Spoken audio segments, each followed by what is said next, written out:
Hey, this is Dr. Seuss from Clackamas Smiles. People often ask, what should I expect when I come to the dental office? And specifically, what should I expect when we come to your office? I'm here to answer some of those questions. So, what should a patient expect when they first see our office?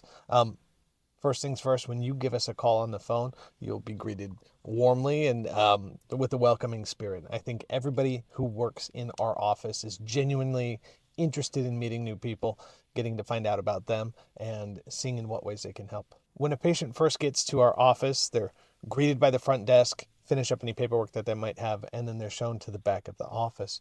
There they'll meet our clinical team, our staff, our assistants, our hygienists, and then in pretty short order, I'll come out and introduce myself.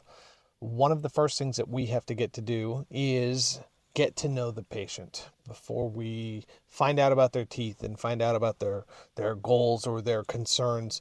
I like to take a minute to get to know them. So, some portion of that appointment is literally just set aside for talking and getting to know those people. The next point of the appointment is to find out about their teeth. What are their goals? What treatments have they had in the past? What things worked for them and what things are likely not to work in the future? I don't want to recreate any pitfalls that they had in the past. And in the same way, I'm eager to hear what they think will work for them and other things that they've had that have been successful. Let's find those out. And that's best had with a conversation, just sitting down knee to knee, eye to eye, and asking them, what brings you here? What things are you looking for? What things would you like to avoid? And in that way, we can really help frame out what's going to work for them. So, what should I do if I'm nervous or afraid? There's no shame in saying so.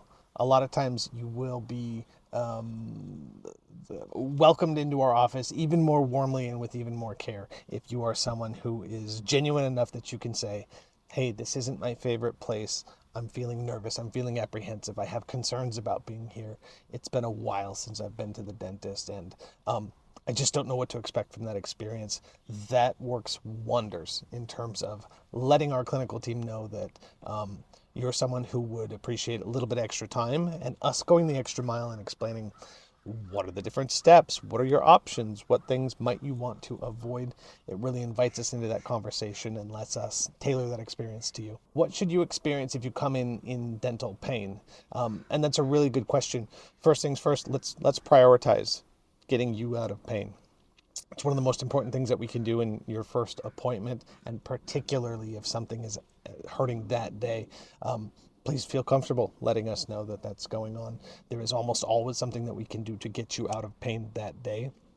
And even if we have to pause doing everything else and focus directly on that, the easiest and most comfortable way to get you out of pain is what we would prioritize during that appointment. Let's say you came into the office, you had your appointment, we got to look at everything, find out what your plans are, perhaps make a plan together of something that you'd like to get accomplished or get fixed. Then what happens after that?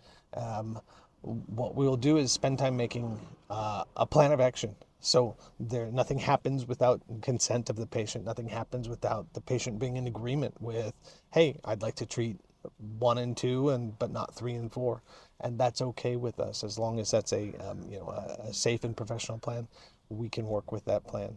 Um, Finding the times to do those procedures or that work would be the very next order of business, and that would be the next thing we would focus on. One of the most common questions I will ask a patient is, how fast or how slow would you like to work on this plan?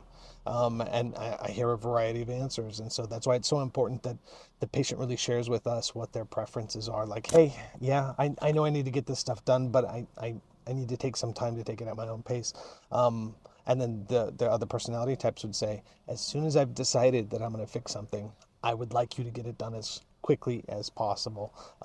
Please help us help you. Just say so when you have those kind of preferences. What can a patient expect in terms of communication, in terms of transparency?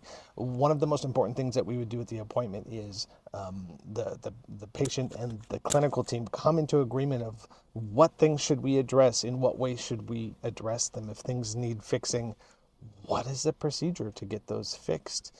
And then mapping out a good time to get those done. Hey, it's going to take this much time. It'll take these kind of appointments, and we'll have to meet each other in this way. And one of the other things that we'll do is establish, like, If there's a copay, what are the financial responsibilities? Nobody likes financial surprises. And so that's something that we take extra special care to not just discuss with you, but also write down. So you can leave with it in a folder or a binder, just a sheet of paper if that's how you want it. And that gives people so much more comfort and confidence when they're leaving the office, that they're like, hey, they have a plan, but also they can feel confident that that plan is compatible with their budget and their expectations. And that makes me feel good at the end of the day when a patient leaves and they said, well, even though I'm not happy that I need to get something fixed, I'd rather it was magic and it was never broken or fixed itself.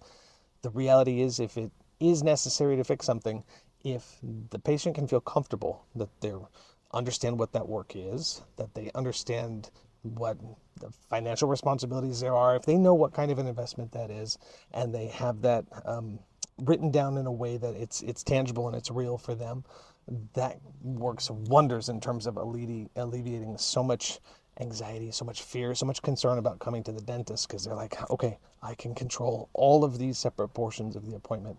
And I understand what the plan is, how we're going to get these things accomplished, and approximately what it takes to get that done. That's been an absolute game changer in terms of giving patients agency over their own treatment, to control their own way and to understand what's happening, what's going to go on at each appointment. And so we're really working towards our goal of zero surprises. Hopefully this has given just a little bit of setting the framework of what you should expect when you come to the dental office, a little bit how we operate, and hopefully it gives you a little sense of getting to know us in terms of what we think is important, and how we like to meet our new patients, and how we like to discuss the different options as well as our plans going forward.